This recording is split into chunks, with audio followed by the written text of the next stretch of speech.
Oscurantismo total e absoluto, porque ninguén coñecíamos nada máis que, o mellor por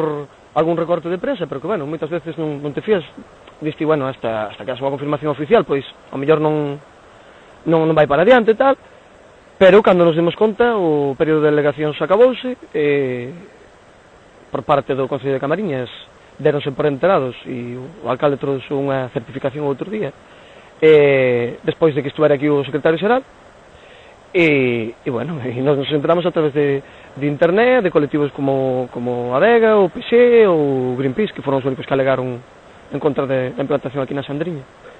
Bueno, pois desde o Concello o que se nos di é que se a xente de Camelle non a queremos, pois que non vai a ir adiante. Eu teño as miñas dúbidas porque o ser de interés supramunicipal non sei hasta que punto o Concello terá poder para decir sí ou non a piscifactoría.